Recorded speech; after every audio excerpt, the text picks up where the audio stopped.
Halo, Assalamualaikum warahmatullahi wabarakatuh.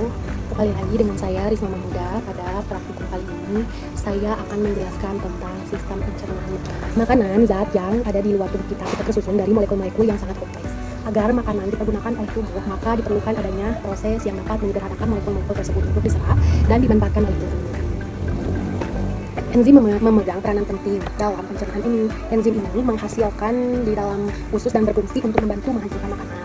Beberapa enzim bekerja dan dalam keadaan asam, sedangkan yang lain dalam keadaan basa. Pasti sistem pencernaan itu, sistem pencernaan yaitu yang mengolah makanan menjadi energi dan nutrisi untuk tubuh. Dalam proses pencernaan melibatkan beberapa organ yang disebut organ pencernaan. Alat pencernaan terdiri dari mulut, eosofagus, lambung, usus halus, usus besar, rektum, anus, dan organ-organ lain yang berperan dalam proses pencernaan seperti hati, empedu, dan pankreas. Apa sih fungsi sistem pencernaan itu? 1. Mengolah makanan yang dapat diserap oleh tubuh. 2. Menyerap nutrisi untuk energi, pertumbuhan, dan perbaikan tubuh.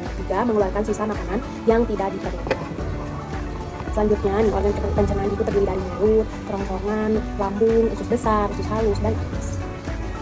Mulut merupakan organ pencernaan yang terdiri dari gigi, lidah, dan air liur. Kerongkongan adalah saluran pencernaan yang menghubungkan mulut dengan lambung, berfungsi mengalirkan makanan yang telah lumat dari mulut ke lambung melalui gerakan peristaltik. Terbentuk tabung dengan panjang 20 cm. Lambung, apa sih itu lambung? Lambung makanan yang berasal dari kerongkongan masuk ke lambung. Lambung menghasilkan getah-getah pencernaan. Makanan diaduk dan dihancurkan dengan bantuan getah pencernaan tersebut. Getah pencernaan berfungsi memecah makanan. Usus halus, apa sih usus halus itu?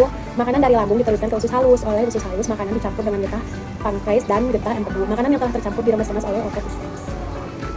Usus besar bersambungan dengan usus halus. Permulaan usus besar disebut usus buntu. Di dalam usus bisa terjadi penghancuran sisa-sisa makanan dengan bantuan bakteri penusuk. Selanjutnya yaitu anus. Anus adalah bagian akhir dari sistem pencernaan yang berfungsi untuk mengeluarkan sisa-sisa dan kotoran feses dari tubuh. Ya. Proses penyederhanaan makanan terjadi baik secara mekanik maupun kimiawi, serta pembuangan sisa-sisanya dilangsungkan oleh berbagai struktur yang tergabung di dalam sistem pencernaan. Seperti tadi ada awal melalui mulut, lalu ke kerongkongan, ke lambung, usus halus, lalu ke usus besar, dan juga terakhir ke anus. Dalam hal ini, gigi mengunyah dan memotong makanan, sedangkan lidah mengatur posisi makanan sebagai zat pelarut atau pelumas. Ludah berperan sebagai pengaduk makanan agar mudah ditelan.